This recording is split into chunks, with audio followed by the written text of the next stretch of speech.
네, 지금부터 녹화 시작합니다. 준비됐나, 장엄아? 네. 오늘 주시는 말씀은 마태복음 16장 13절에서 20절 말씀입니다. 마태복음 16장, 우리가 잘 아는 말씀이죠. 13절에서 20절 말씀을 제가 읽어드립니다. 예수께서 빌립보 가이사랴 지방에 이르러 제자들에게 물어 이르시되 사람들이 인자를 누구라 하느냐 이르되 들으는 세례 요한 들으는 엘리야 어떤 이는 예레미야나 선지자 중의 하나라 하나이다. 이르시되 너희는 나를 누구라 하느냐 시몬 베드로가 대답하여 이르되 주는 그리스도시요 살아계신 하나님의 아들이시니이다. 예수께서 대답하여 이르시되 바요나 시몬아 너가 복이 있도다.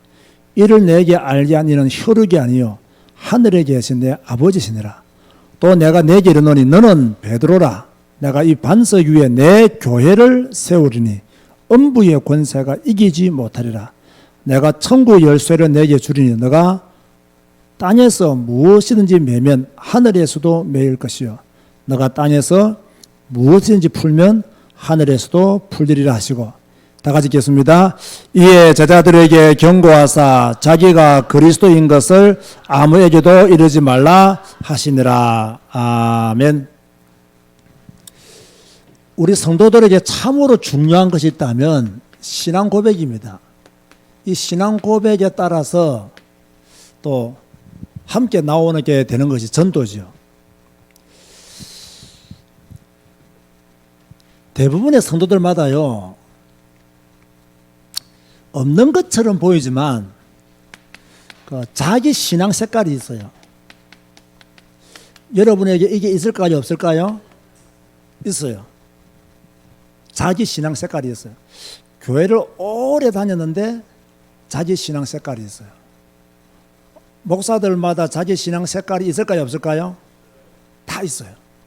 조금씩 달라요, 안 달라요? 조금씩 달라요. 자기 신앙 색깔이 다 있어요. 그럼 우리 교회 신앙 색깔은 뭐예요? 오직 성경, 오직 복음이에요. 성경 안에 있는 복음, 복음을 통해서 또 성경 읽고, 성경 읽고 또 복음 누리고, 또 복음이 너무 중요하기 때문에 또 성경 읽고, 또 성경 읽으니까 또 복음이 발전되어지고, 복음이 누려지니까 아이고 더 성경 읽어야 되겠다. 이게 우리 교회가 가지고 있는 색깔이고 여러분의 색깔이 되어야 될 줄로 믿습니다. 그런데 안타까운 것은요, 한국 교회 대부분의 성도들이 가지고 있는 신앙의 색깔이 뭐냐면요, 미안하지만 신비주의예요. 거의 7, 80%가 신비주의예요. 성경에는 신비스러운 일들이 많이 있습니다. 그러나 우리가 신비주의로 가면 안 됩니다. 그러면 영적인 문제가 오고 딱 사탄이 가지고 놀기에 좋아요. 성경에는 신비스러운 일들이 많아요. 이것을 믿는 믿음을 가져야 되지, 이것을 내가 막 체험하려고 하거나 이것을 내가 따라 하려고 하거나 그런 것을 추종하게 되면 그 사람은 신비주의 신앙이 되는 거예요. 그런가 하면 우리나라에 또 제일 많은 신앙의 형태가 뭐냐면 율법주의예요. 율법은 참 중요합니다. 하나님의 말씀이기 때문에. 그러나 우리가 율법을 다 지킬 수 있습니까, 없습니까? 다 지키지를 못합니다. 그런데 나도 다 지키지 못하는 율법을 다른 사람이 지키기를 원하면 됩니까, 안 됩니까? 안 되는 거죠. 나도 율법을 다 못 지키면서 저 사람이 율법을 조금 안 지켰다고 해서 율법에 이렇게 말씀했는데 너는 왜 그렇게 안 하니? 율법은 이렇게 기록되어 있는데 너는 왜 그렇게 사니? 이렇게 다른 사람을 지적하거나 다른 사람을 책망하거나 다른 사람을 이렇게 어렵게 만드는 것은 절대로 좋은 신앙이 아니죠. 그런데 우리 한국교회 교원들을 보면요, 자기가 잘하는 것이고 또 못하는 게 있잖아요. 그 자기가 못하는 것은 입을 안 열어요. 근데 자기가 조금 잘하는 것이면요, 그게 자기의 망치가 되어버려요. 그게 자기의 칼이 되어버려요. 그래서 성도들을 때리고 성도들을 찔러요. 그게 율법주의입니다. 이해가 되시나요? 그런 신앙의 형태는 위험하다고 말해요. 그런가 하면 또 나쁜 신앙이 뭐냐면 인본주의 신앙이에요. 인본주의 신앙이라는 것은 사람의 생각, 사람의 지식, 사람의 경험 이런 것만 따라가요. 그러니까 성경에 기록되어 있지만 요즘은 그렇게 하면 안 돼. 이게 인본주의예요. 성경은 그런 말씀이 있지만 요즘은 다 그걸 못 지켜. 이렇게 말하는 것이 인본주의예요. 교회는 이렇게 해야 되지만 그래도 요즘은 이런 것들도 무시하면 안 돼. 이게 인본주의예요. 그러니까 우리는 자꾸요, 내 생각, 내 지식, 내 경험 이런 것을 발판으로 해서 신앙생활을 하려고 하고 이런 것들을 중심으로 해서 자꾸 교회를 이끌어 가려고 하는 것, 참 안 좋은 인본주의다. 우리는 이 세 가지를 하면 된다, 안 된다? 안 된다. 뭐 해야 되느냐? 그러면 우리는 완전히 복음 중심 신앙으로 가야 된다. 완전히 복음 중심 신앙으로 나아가야 된다. 그리고 이 복음이 어디에 기록되어 있느냐? 성경에 기록되어 있잖아요. 그러니까 성경과 복음을 나누는 것 자체가 틀린 거예요. 반대로 복음과 성경을 구분하는 것 자체가 틀려요. 내 주위에 계시는 목사님들 중에서도요, 제가 워낙 성경을 강조하니까 좀 복음을 말하면 안 되겠냐 그렇게 말하는 분들이 있어요. 그래서 내가요, 복음이 어디에 기록되어 있냐고. 성경에 기록되어 있지. 그래, 성경에 기록되어 있는데 복음이라 말했으면 좋겠다. 이렇게 말하는 분들이 있어요. 자꾸 코드가 맞는 거죠. 그 사람의 신앙의 색깔하고 내 신앙의 색깔하고 안 맞는 거예요. 제가 이렇게 외부 강의를 많이 하지 않습니까? 이번에도 뭐 세계 렘너드 대회 때 저보고 이제 성경적인 결혼관에 대해서 특강을 좀 부탁하더라고요. 그래서 부탁하니까 또 뭐 순종할 수밖에 없고 또 이제 성경적 결혼관이라는 제목을 내가 주었어요. 주었더니 옆에 계시는 분이 그 이야기를 듣고는요, 복음적인 성경 결혼관이라고 말하면 안 되냐 하더라고요. 나는 이해가 안 돼요. 성경적인 복음 결혼관, 복음적인 결혼관. 이러면 성경이 없는 복음이 어디 있냐 말이에요. 자꾸 이런 식으로 나누는 것은 제가 볼 때 우리가 너무 좁다. 한국교회와 함께 갈 수 없는 구조적인 언어들을 우리가 먼저 사용하고 있다. 그러면서 한국교회가 먼저 함께 가지는 가지를 원한다고 말하는 것 자체가 내가 볼 때는 틀렸다. 정말 우리가 어떻게 해야 되느냐? 좀 더 폭넓은 언어를 쓰고 폭넓은 단어를 써서 많은 것들을 수용할 수 있는 그런 그릇이 돼야 되는데 맨날 그릇을 넓히라 하면서 우리 그릇은 진짜 제일 작은 그걸 뭐라고 합니까? 종기 그만큼도 못한. 그러면 다른 사람한테는 그릇을 넓히라 이렇게 말하는 것은 옳지 않다. 그런 가능하면요, 복음 중심. 우리 교회 성도들은 무슨 중심 신앙의 색깔을 가지라고요? 복음 중심 신앙의 색깔을 가져야 된다. 이렇게 우리가 이제 복음 중심적인 신앙의 색깔을 가지려고 하니까 가장 기본이 되는 것이 뭐냐면 우리의 신앙 고백이에요. 내가 어떤 신앙 고백을 하면서 신앙생활을 하고 있는가? 내가 어떤 신앙 고백을 하면서 믿음의 생활을 하고 있는가? 내가 어떤 신앙 고백하면서 교회를 다니고 있는가? 중요합니까? 안 중요합니까? 굉장히 중요하죠. 그냥 교회 다니는 사람하고 올바른 신앙 고백을 가지고 교회 다니는 사람하고 다릅니다. 완전히 다릅니다. 그냥 교회 다니는 사람은요, 위기 생기면 다 도망갑니다. 올바른 신앙 고백하는 사람은요, 어떤 위기가 와도 이깁니다. 그러니까 올바른 신앙 고백을 가지고 신앙생활을 해야 됩니다. 왜 많은 사람들이 이 어려움을 당하느냐? 제가 조금 더 설명하겠습니다만은요, 지금 이 신앙 고백이 잘못되어 있는 거예요. 그러니까 신앙 색깔이 다 달라요, 교회 다니면서. 우리나라에 교파가 왜 이렇게 많습니까? 사실 우리나라에 이렇게 교파가 많은 것은요, 목사들이 부끄러워할 줄 알아야 됩니다. 저도 목사지만 부끄럽습니다, 사실요. 창피하고요. 어쩔 수 없는 상황이기 때문에 저도 가지만, 사실요, 올바른 신앙 고백하면 이 신앙 고백을 따라 믿음 생활하면 되거든요. 그런데 이게 잘 안 되잖아요. 그런데요, 예수님 당시에도 예수님에 대해서 제대로 모르는 사람들이 굉장히 많았어요. 지금 예수님이 이 땅에 계시잖아요. 예수님이 지금 자기들과 함께 다니시잖아요. 예수님이 지금 자기들에게 메시지를 주었잖아요. 기적도 많이 베풀어 주었잖아요. 병든 자를 고쳐주기도 했잖아요. 그러면서 오늘 우리가 요한복음을 통해서 이미 지난주에 배운 것처럼 뭡니까? 예수님은 뭐뭐다, 에고 에이미를 분명하게 설명하셨거든요. 그런데도 모르는 거예요. 예수님을 제대로 모르면 신앙생활을 제대로 할 수가 없는 거예요. 여러분들의 신앙생활의 집중은 어디에 가 있어야 되느냐? 예수님에게 가 있어야 돼요. 그래야 신앙생활을 올바르게 할 수 있는 거죠. 이러니까 사람들이 뭡니까?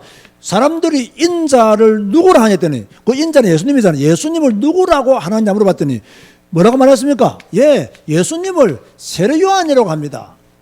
말도 안 되는 소리를 합니다. 틀린 말을 합니다. 또 어떤 사람은 예수님을 엘리야라고 합니다. 하도 예수님이 능력을 많이 행하시니까 옛날 선지자 엘리야를 닮았다 이래가지고 엘리야라고 합니다. 또 어떤 사람은 예수님을 예레미야라고 합니다. 또 예수님을 선지자 중에 한 명이라고 합니다. 여러분 잘 들으세요. 예수님을 사람과 비교하는 것 자체가 예수님을 제대로 모르는 겁니다. 그렇잖아요. 예수님을 사람과 비교한다? 예수님을 제대로 모르는 거예요. 예수님을 세례 요한과 비교했다? 엘리야와 비교했다? 예레미야와 비교했다? 선지자 중에 한 명을 알았다? 이 자체가 예수님을 잘 모르는 거예요. 예수님을 마리아의 아들 정도로 알면 구원 받겠습니까, 여러분? 솔직히 말했어요. 예수님을 마리아 아들 정도로 아는데 어떻게 그 사람들이 구원 받겠어요? 구원 받지 못하는 거예요. 이렇게 많은 사람들이 이상한 소리 할 때 베드로가 어떤 고백을 했나요? 주는 그리스도시요. 제일 중요한 게 그리스도시요. 살아계신 하나님의 아들이십니다. 이 고백이 제일 중요한 거예요. 주님은 그리스도십니다. 우리의 모든 죄를 사하신 제사장이 있습니다. 하나님을 만나는 선지자 있습니다. 우리의 참 왕이십니다. 이 고백이 여러분의 입에서 터져나와야 될 줄로 믿습니다. 이 고백이 터져나와요. 주님은 나의 모든 죄를 사하신 제사장이 있습니다. 주님만이 하나님 만나는 유일한 길이 있습니다. 주님은 사단의 모든 권세를 멸하신 참 왕이 있습니다. 이 고백이 터져나와요. 이게 나와야 예수님을 제대로 아는 거예요. 그래서 여러분 우리가 왜 성경을 읽습니까? 예수님을 제대로 알기 위해서 성경을 읽는 거예요. 예수님이 어떤 분이라는 것을 완전하게 알 수 있는 방법이 어디에 기록되어 있느냐? 성경에 기록되어 있는 거예요. 그래서 우리는 죽으라고 성경을 읽어야 되는 거예요. 왜? 예수님을 올바르게 알기 위해서 성경을 읽어야 되는 거죠. 그러니까 베드로의 고백을 딱 들으시고는 예수님이 기분이 좀 좋으셨던가 봐요. 지금 사람들은 세례 요한이다, 엘리야다, 예레미야다, 선지자 중에 한 명이다, 전부 다 헛소리 하는데 그래도 베드로만큼은 주는 그리스도시요 살아계신 하나님의 아들이십니다. 얼마나 올바른 신앙 고백합니까? 여러분이 베드로 되시기를 주 이름으로 축원드립니다. 이렇게 올바른 신앙 고백해야 돼. 이러니까 이 베드로에게 주님이 주신 축복이 있어요. 무슨 축복을 주었느냐? 이 반석 위에 내 교회를 세우리라 그랬습니다. 여기서 반석은요 말 그대로 하면 돌이잖아요. 돌. 그런 의미 아닙니다. 주는 그리스도시요 살아계신 하나님의 아들이심을 고백한 그 신앙의 고백 위에 내가 교회를 세우겠다 그랬어요. 여러분 잘 들으세요. 우리 눈에 보기에는 교회들이 많아 보입니다. 특별히 한국은 십자가가 많잖아요. 여기저기 교회가 많아 보여요. 아무리 십자가를 크게 달아도 아무리 교회가 커도 아무리 그 교회 사람들이 많이 모여도 주는 그리스도시요 이걸 안 믿으면 그 교회는 가짜입니다. 틀린 교회입니다.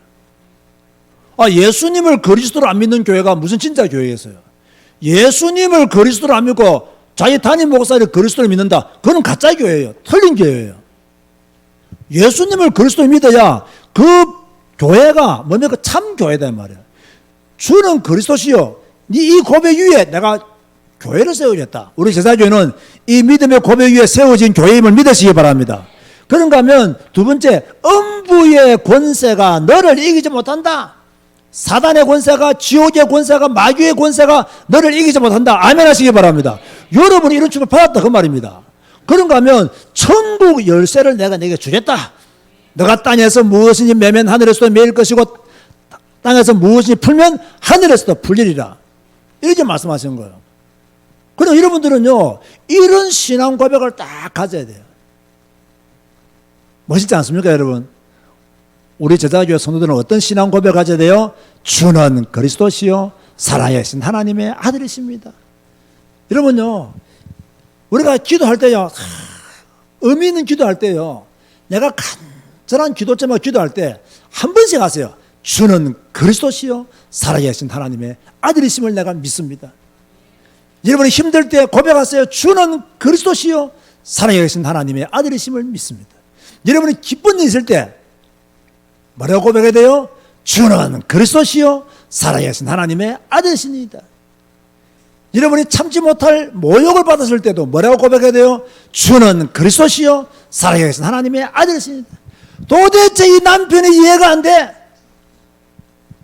뭐라고 고백해야 돼요? 주는 그리스도시요 살아계신 하나님의 아들이십니다. 도대체 이 자식들이 이해가 안 돼. 답답해서 미치겠어. 뭐라고 고백해야 돼요? 야, 이 나쁜 놈아! 이러기 전에 뭐였나고요? 주는 그리스도시요 살아계신 하나님의 아들이십니다. 그게 여러분의 신앙 고백되어야 됩니다. 그러면 거기서 소망이 생긴다는 거죠. 예수가 길인 줄 믿으시기 바랍니다. 예수가 답인 줄 믿으시기 바랍니다. 예수가 모든 문제 해결인 줄 믿으시기 바랍니다. 그리스도가 길이요, 그리스도가 답이요, 그리스도가 모든 문제 해결자다. 이 신앙을요 반드시 가져야 돼요. 따라서 합시다. 예수로 충만하자. 예수로 충만하자. 이런 성도 되시기 바랍니다. 예수로 충만해야 돼요. 내 마음과 내 생각이 그리스도로 충만해야 돼요. 자, 이 신앙 고백 위에 뭐가 나와야 되느냐? 여러분의 정체성이 나와야 돼요. 나의 정체성. 어디서 나와야 되느냐? 주는 그리스도시요 살아계신 하나님의 아들이심을 믿는 그 믿음 안에서 내 신앙의 정체성이 나와야 돼요. 내 믿음의 정체성은 어디 있느냐? 그리스도를 믿는 믿음 안에 있다. 이 정체성이 분명하다면요, 여러분들은 흔들릴 이유 있어요, 없어요? 없어요. 정체성이 분명한데 흔들릴 이유가 어디겠어요? 주는 그리스도시요 살아계신 하나님의 아들이심을 믿는 내가 모든 축복 다 받았는데, 모든 은혜 다 받았는데, 모든 힘, 파워 내가 다 가지고 있는데 내가 흔들릴 이유가 어디 있겠냐 말이에요. 흔들릴 이유가 없는 거예요. 자, 속지 마세요. 나도 옛날에 예수 잘 믿었다. 속지 마세요. 그 사람 예수 잘 못 믿어서 지금 타락한 겁니다. 자기 말로는 자기가 잘 믿었다고 말하지. 야, 나도 옛날 교회 열심히 다녀서. 맞아요. 열심히만 다닌 사람이에요. 올바른 신앙 고백이 없었던 사람이에요. 올바른 신앙 고백이 있었던 사람은요, 저를 보세요. 어떤 시험도 다 통과한다. 확실합니다. 그죠? 올바른 신앙 고백이 있으면 어떤 문제도 다 이긴다. 그래서 내가 말한다니까, 주는 그리스도시요 올바른 신앙 고백을 가진 사람은요, 그 사람이 가지고 있는 모든 한계 다 뛰어넘는다. 다 뛰어넘는다. 시험도 이기고 문제도 이기고 핍박과 나아가서 환난도 이기고. 이게 올바른 신앙 고백을 가진 사람은 다 이길 수 있는 거예요. 지금까지 여러분들이 신앙생활을 성공할 수 있었던 비결이 뭐냐? 여러분이 믿음 생활 성공할 수 있었던 비결이 뭐냐? 여러분이 믿음이 좋아서가 아닙니다. 여러분이 똑똑해서도 아닙니다. 여러분이 인내심이 좋아서도 아닙니다. 뭡니까? 여러분의 신앙의 정체성이 분명하기 때문에요. 내 신앙의 정체성이 불분명하면 조그만 어려움 와도요, 비틀비틀거립니다. 오직 예수 이거 안 되지만요, 조금 시험 오잖아요, 금방 넘어집니다. 오직 예수 안 되잖아요, 조금만 기분 나쁜 소리 들어도요, 못 견딥니다. 교회 안에서. 내가 교회까지 와서 이런 자존심을 내가 상해야 되나? 금방 튀어나옵니다. 근데 복음의 정체성이 분명하면요, 안 튀어나와요. 가끔씩 내 주위도 보면요, 목회를 하다가 그만두시는 분들이 있어요. 저는 뭐 조금 인본주의적인 생각인지 모르겠지만, 목회가 안 되시는 분들은 목회를 그만두는 것이 나 옳다고 보거든요. 그거 안 되는데 왜 자꾸 그렇게 하는지 모르겠어요. 하나님이 문을 안 열어주시는구나 생각하면 빨리 문 닫아야 됩니다. 자기가 자꾸 활용하면 안 돼요. 그죠? 진짜 하나님이 이 사람을 불렀느냐 안 불렀느냐, 그거는 하나님만이 아시겠지만은요, 물론 잠시 연단시키기 위해서 어려움을 줄 수도 있습니다. 그걸 내가 말하는 것은 아니고요, 진짜 하나님이 이분에게 응답을 안 주시고 목회의 기회를 안 주신다면요, 빨리 그만둬야 돼요. 내가 아는 한 분이요, 이분이 참 좀 큰 교회 부교육자였어요. 있었는데 단독하러 이제 개척하러 나갔단 말이에요. 교회가 안 되는 거예요. 큰 교회 부목사 있을 때는 뭐 얼마나 좋아요. 뭐 몇천 명 모이는 교회에 부목사 있으니까 얼마나 힘도 세겠어요. 그죠? 이따가 떡 개척하러 이제 나이가 되니까 개척하러 나왔는데 목회가 안 되는 거예요. 이분이 지금 제주도 가서 뭐 하고 있느냐? 버스 기사하고 있어요. 근데 많은 분들이 이분을 욕해요. 나는 그분은 절대 욕하지 않습니다. 대단한 용기를 가지신 분이다. 여러분, 목회를 해서 안 돼서 어려움을 당하느니 버스 기사하면서 돈 벌어서 헌금하고 신앙생활 올바르게 하는 것이 훨씬 나을 수 있다. 안 되는 목회에 짐을 지고 그렇게 쓰러지면 누가 좋아하겠어요? 하나님께 영광도 안 돼요. 근데 이분은요, 너무나 또 좋은 게요, 목사라는 직함을 완전히 내려놔 버렸어요. 완전 나는 평신도다 하고 자기 스스로 그것을 끊어버렸어요. 나는 그분 참 존경하고요, 진짜 좋아해요. 그래서 내가 제주도 가서 한번 찾아보려는데 저 전화번호를 아시는 분 없더라고요. 내가 소식만 그걸 들었거든요. 나도 잘 아는 분이에요. 자, 우리가요, 이 신앙의 정체성을 딱 가져버리면 목사라도 괜찮고 평신도도 괜찮고 목회도 괜찮고 버스 기사도 괜찮아요. 아니, 내 신앙의 정체성이 복음이고 그리스도인데 그 어떤 지위가 중요합니까? 제가 앞으로 만약 버스 기사 하더라도 여러분 이상하게 생각하지 마시기 바랍니다. 아시겠습니까? 할 일도 없지만은 저는 그런 거 가지고 우리가 뭐 다른 말 할 필요 없다, 그 말이에요. 그럼 우리는요, 정체성이 분명하면 뭐도 이긴다? 한계도 충분히 이긴다. 그리고 진짜 예수 그리스도를 믿는 믿음의 정체성이 분명하면요, 뭐 헌금 때문에 시험에 들 이유도 없다. 제가 이번에 그 유튜브 방송하면서 그 11조에 대한 이야기를 하거든요. 뭐 한 2주 뒤에 올라가겠죠. 한번 꼭 들어보시기 바랍니다. 제가 아주 이번에 11조에 대해서요, 많은 공부를 했고 또다시 많은 정리를 했어요. 자, 저는요, 헌금의 원칙이 뭐냐? 저는 항상 생각하고, 헌금의 원칙이 뭐냐? 믿음으로 하는 거예요, 믿음으로. 이게 헌금의 원칙이에요. 아, 11조를 해야 됩니까? 안 해야 됩니까? 답은 뻔해요. 네 믿음 있으면 하고 믿음 없으면 못 하는 거지. 믿음 없는 사람 보고 11조 하라고 하겠어요, 여러분? 못해요. 헌금의 기준은 믿음이에요, 믿음. 믿음이 있으면 하면 거고, 믿음 없으면 못 하는 거예요. 또, 헌금의 기준은 뭐냐? 자발적으로, 자발적으로. 이 강요하면 되겠습니까? 안 되겠습니까? 이런 목사는 헌금을 할 것을 광고할 수 있습니다. 우리가 이제 캄보디아 가서 선교하잖아요. 그럼 캄보디아 선교할 때 우리에게 돈이 듭니다. 근데 우리 여러분 함께 헌금해 주시면 좋겠습니다. 목사는 광고할 수 있습니다. 헌금을 강조하는 게 아닙니다. 이를 보세요. 자, 그 근거를 말해 볼게요. 바울이 예루살렘 교회가 어려웠을 때 아시아를 다니면서 헌금을 거둬갔습니까? 안 거둬갔습니까? 거둬갔습니다. 왜 거둬갔죠? 예루살렘 교회를 도와주기 위해서요. 이것도 헌금입니다, 여러분. 성경적인 근거가 있는 거예요. 우리가 캄보디아 선교를 위해서 헌금합시다. 그러면 믿음이 있으면 헌금하면 되는 거예요. 믿음 없으면 헌금 못 하는 거예요. 아, 자발적인 마음이 생기면 헌금할 수 있어요. 자발적으로 하기 싫다, 안 해도 돼요. 그죠? 그런가 하면 헌금은요, 자기 능력껏 하는 거예요, 능력껏. 제가 조금 목회하면서 빨리빨리 뭔가 교회 일을, 큰 일을 못 해내는 이유가 뭐냐면요, 내가 이런 생각을 가지고 있기 때문에 내가 교원들한테 헌금 많이 강조하지 못하고 말을 못합니다. 저는 항상 말하잖아요.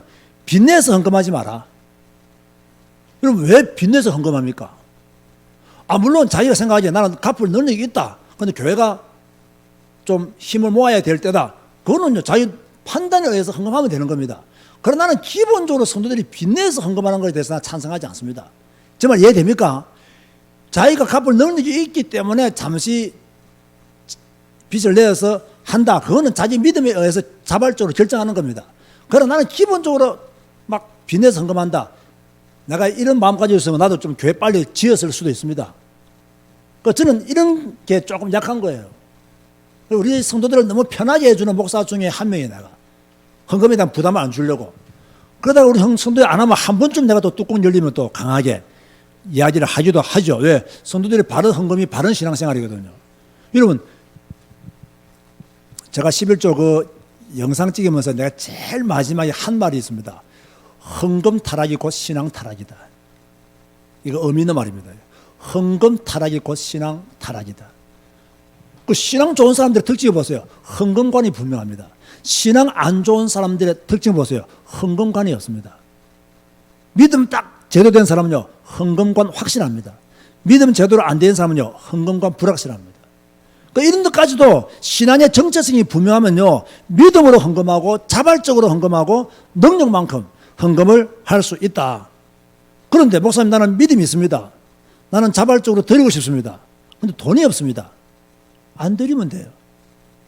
내가 빚내서 헌금하는 걸 좋아한다, 싫어한다? 싫어한다 했습니다. 그래서 그런 거 안 내면 돼요. 그런데 하나님은 이렇게 올바르게 신앙 고백하는 자들에게 하나님이 주신 축복이 있어요. 그게 뭐냐? 그게 7가지 축복이에요. 뭡니까? 성령 내주, 성령 인도, 성령 충만, 사단 결박, 천사의 도움, 하늘나라 시민권, 세계 정복, 제자의 삶을 세계 복음하죠. 요 7가지 축복입니다. 처음이 뭐라고요? 성령 내주. 두 번째는 성령 인도. 세 번째는 성령 충만. 네 번째는 사단 결박. 다섯 번째는 천사의 도움. 여섯 번째는 하늘나라 시민권. 일곱 번째는 세계 복음화. 이 축복을 받도록 우리는 캄보디아 복음화. 이 축복을 받도록 하나님이 은혜를 주시는 거예요. 그러니까 신앙의 정체성이 분명하면요, 어려울 것 하나도 없다. 힘든 거 하나도 없다. 목사님, 예수 믿고 세상 살기 힘듭니다. 뭐가 불분명하다? 신앙의 정체성이 불분명하다. 목사님, 나는 이 어려움 당해도 괜찮습니다. 뭐가 분명하다? 신앙의 정체성이 분명하다. 여기에 따라서 모든 것이 갈라진다. 그러면 기도는 뭐냐라고 했을 때 이 정체성을 누리는 것이 기도예요. 주는 그리스도시요 살아계신 하나님의 아들이심을 고백하고, 그저 고백한 그 사람이 이런 정체성, 흔들릴 때마다 이 정체성을 기도를 통해서 극복하는 거예요. 한계가 올 때마다 기도를 통해서 극복하는 거예요. 헌금에 대한 조금 불편함이 있을 때 기도를 통해서 극복해 가는 거예요. 그리고 이 7가지 축복을 기도를 통해서 누리는 거예요. 이것이 24시 되어지면 25시에 응답이 온다. 이것이 24시라는 말은요, 우리가 24시간 기도한다 그 뜻이 아니라 24시 기도한다는 마음을 가지고 주님 바라보는 거예요. 그게 24시예요. 그러면 우리 25시가 없잖아요. 25시는 하나님의 시간표예요. 하나님의 시간표. 우리가 그런 의미로 이 단어를 쓰는 거예요. 24시는 내 삶을 다하여 주님을 바라본다는 의미고, 25시는 우리가 25시는 없잖아요. 이것은 하나님의 시간표가 온다. 저는 확실히 믿거든요. 기도하는 자에게 하나님의 시간표가 옵니다. 엎드리고 있는 자에게는 반드시 시간표가 옵니다. 그래서 하나님은 구하라, 찾으라, 두드려 했던 거예요. 왜? 하나님의 시간표가 올 것이기 때문에, 25시의 축복이 올 것이기 때문에 구하라고, 찾으라고, 두드리라고, 그렇게 말씀하고 있는 거예요. 믿으시면 아멘 하시기 바랍니다. 이 믿음을 가지고 기도해야 돼요. 그럼 우리 교회가 하는 기도가 뭡니까? 말씀 기도예요. 하나님의 말씀을 가지고 우리는 늘 이렇게 24시 그렇게 기도해야 되죠. 25시 응답받도록. 말씀 기도는 오늘 내가 오늘의 말씀, 성경 말씀, 오늘의 말씀, 또 이 강단을 통해 주신 강단 메시지, 이런 걸 통해서 뭡니까? 말씀 기도를 자꾸 누리는 거예요. 이렇게 되어지면 여러분들에게 뭐가 임하느냐? 임마누엘의 축복이 임한다. 임마누엘의 복이 임한다.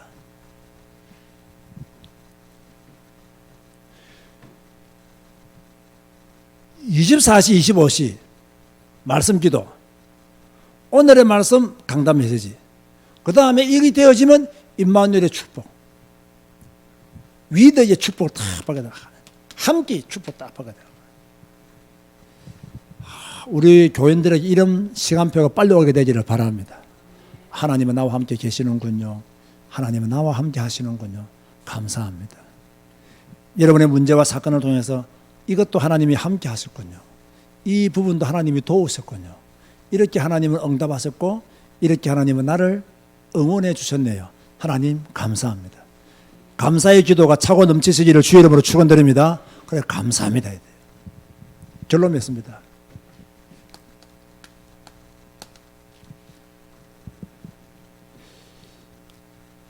이게 계속 되어지면 올바른 신앙 고백과 이게 정체성을 누리는 기도가 계속 되어지면 그때서 들어오는 단어가 전도입니다. 다시 말해서요, 이 신앙 고백이 제대로 안 되어진다. 전도까지 가기 힘듭니다. 지금 신앙 고백이 이상한데 어떻게 전도하겠어요? 신앙 고백이 이상한 사람들은 전도하면 안 돼요. 솔직히 말해서요. 왜? 틀린 복음 전하잖아요. 다른 복음 전하잖아요. 잘못된 복음 전하잖아요. 성경이 말하는 복음을 안 전하잖아요. 성경이 말하는 복음 안 전하는 사람은 전도하면 안 돼요. 왜? 또 많은 영혼들을 병들게 하기 때문에. 그러나 올바른 신앙 고백 가진 사람들은 전도해야 돼요. 그래야 많은 사람을 살리기 때문에. 이 신앙의 정체성을 가지고 흔들거리면 전도 못해요. 이 신앙의 정체성을 가지고 흔들 이유 없고 한계 뛰어넘고 제대로 된 신앙생활하고 하나님의 일과의 축복을 누리면 전도할 수 있는 거예요. 기도하면서 힘을 얻었는데 응답 다 받았는데 복음 못 전할 이유가 어디 있겠어요. 그래서 전도는요 간단합니다. 나를 살리는 길이에요. 여러분 전도하면요 전도하는 사람이 제일 먼저 힘을 얻습니다. 전도하면요 전도하는 그 사람이 늘 지속적으로 기도할 수밖에 없고 깨어있을 수밖에 없어요. 왜? 내가 전도하려고 하면 내가 깨어있어야 돼요. 내가 전도하려고 하면 내가 늘 기도해야 돼요. 내가 전도하려고 하면 영적인 충만을 내가 유지해야 돼요. 안 그러면 전도를 못 한다니까요. 그 전도는 내가 사는 길이다 라고 생각해야 됩니다. 내가 다른 사람을 위해서 복음 전하는 것처럼 보이지만은 실제로는 전도는 내가 사는 길이에요. 이걸 여러분 아셔야 됩니다. 이러면서 다른 사람을 살리는 길이 전도 아닙니까? 내 가족, 내 이웃, 내 친척, 내 친구 누가 살려야 됩니까? 그 사람을 알고 있는 여러분이 살려야 돼요. 그죠? 지금 요즘 우리 유튜브 방송을 통해서요. 앞으로 여러분이 전도할 사람들한테 이 나눠줘야 될 메시지가 계속 나옵니다. 한번 두고 보십시오. 하나님이 그렇게 하여 가실 것입니다. 하실 것입니다. 그거 쫙 그런 걸 보내주는 것도 전도예요. 듣든지 안 듣든지요. 내버려 두면 돼요. 제가 이 머리 염색을 했거든요.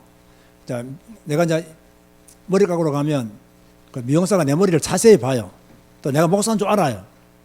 그러니까 전에는 한번 내가 염색 안 하니까 목사님 제가 염색을 해드리면 안 되겠습니까 하더라고요. 그래서 왜 이랬더니 흰머리가 보기는 좋은데 좀 목사님 조금 염색하시는 게 더 젊어 보이고 좋겠습니다 하더라고요. 그걸 하시라 했거든. 근데 이분은 돈을 안 받더라고. 왜? 자기가 먼저 말을 했다고. 목사님 돈을 안 받겠습니다 하더라고. 돈을 안 받겠다는 그냥 왔죠 왔어요. 어제다 갔더니 목사님 한 번 더 염색을 하셔야 되겠다 하더라고요. 그래서 해달라고.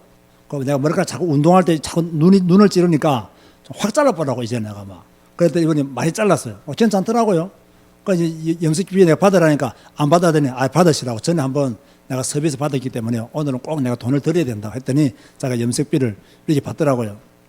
그러니까 받으면서 할 때 내가 요즘 내가 유튜브 방송하는데 좀 신경 써서 해달라고 그랬거든. 그러더니 이분이 묻더라고. 아니 무슨 유튜브 방송하냐 내가 성경적 상담 TV를 한다 했더니 염색을 딱 해놓고는 이제 시간 좀 기다려야 되잖아요. 자기가 보는 거예요. 틀는데 나도 앉아서 내 방송 내가 다 들었죠. 이분은 뭐라 하느냐. 목사님 너무 좋은 방송이라고. 너무 필요하고 너무 궁금했던 것들이 막 이러지. 자기 그때 천주교가 이단인 이유 그걸 들었거든요. 그것 동안 곧바로 또 뭐냐. 하나님이 믿어지지 않습니다. 그거 털더라고요. 그 두 개 또 털고는요. 이렇게 듣고는 앞으로 자주 보겠다고. 그렇게 말씀하시더라고요. 그거 참 너무 좋은 일이잖아요. 제가 이렇게 유튜브 방송을 하면서 아무튼 저는 유튜브를 잘 모르잖아요. 기술도 없고 유튜브를 많이 본 경험도 별로 없고 또 어떻게 운영해야 될지도 모르고 이래서 이제 제가 같이 운동하는 그 테니스장에 우리 한국에서 제일 유명한 테니스 유튜브를 방송하는 그 윤과장이 있어요. 지금 부장이 됐는지 모르겠는데 그 사람이 이제 테니스에 대한 모든 것들을 이렇게 영상을 다 제가 유튜브 아바타 테니스를 해가지고 해온 수도 엄청 많아요. 가면서 내가 물어보거든요. 내가 어제 방송이 어떠냐? 앞으로 되니까 이게 다 말하더라고. 목사님 방송은 앞으로 구독수가 엄청 늘어날 수 있는 방송이라고. 이미 기독교인들도 많이 있고 또 목사님이 전하고자 하는 메시지가 많고 이렇게 해서 좋다라더라고요. 그 뒤에 중요한 말을 했어요. 나와 우리 집안 다 불교라고. 그 목사님 방송 모니터에서 몇 번 봤는데 나도 성경을 좀 읽어봐야 되겠다라는 생각이 든다라고. 성경에 대해서 궁금해졌다고. 내가 성경을 너무 모르고 있나, 내가 뭘 모르고 있는 또 다른 세계가 있나 싶은 생각이 든다고 하길래 계속 봐라고. 내가 방송 계속 보면 앞으로 좋은 답이 나올 거라고 이야기했거든요. 전도는요, 나를 살리는 길이고 다른 사람을 살리는 길이에요. 그게 전도예요. 저는 유튜브를 통해서 앞으로 전도를 할 생각이에요. 계속 복음 전할 생각하고 성경적인 기준을 제시할 그런 준비를 하고 있어요. 그러면서 뭡니까? 전도는 뭐냐? 현장 살리는 겁니다. 현장 살리는 거. 죽어가는 현장, 재앙지대, 사각지대, 여기를 살리는 게 전도예요. 그러니까 여러분, 전도 안 하려고 자꾸 용서지 말고 뭐 하려고 용서라? 전도하려고 용서해야 돼요. 정체성이 분명한 사람은 전도할 수 있어요. 신앙 고백이 올바른 사람은 전도할 수 있어요. 분명한 믿음 가진 사람은 복음 전할 수 있습니다. 오늘 여러분의 신앙 고백이 올바른 신앙 고백 되시길 바라고, 그 신앙 고백을 누리시기를 바라고, 누리다가 전도자의 축복을 받게 되기를 주님 이름으로 축원드립니다. 기도하시겠습니다. 주님 감사합니다. 오늘도 말씀을 주셔서 감사합니다. 우리의 신앙 고백이 올바르기를 원합니다. 예수님을 사람과 비교하는 어리석은 자가 되지 않도록 축복하여 주옵시고, 베드로처럼 주는 그리스도시요 살아계신 하나님의 아들이심을 믿는 믿음의 사람이 되게 하여 주옵소서. 이 정체성, 이 신앙 고백을 가지고 우리의 정체성을 분명하게 하시고 흔들리지 않도록 하시고 한계를 뛰어넘게 하여 주옵시고, 정말로 신앙생활하는 중에 헌금 때문에 시험에 들거나 무너지지 않도록 하여 주옵시고, 이 정체성을 가지고 7가지 축복을 누려나갈 수 있도록 주여 역사하여 주옵소서. 이것을 누리는 기도가 되어지게 하여 주옵시고 전도가 되어지는 응답 속에 있게 하여 주옵소서. 감사 영광 주께 돌리옵고 예수님의 이름으로 기도드리옵나이다. 아멘.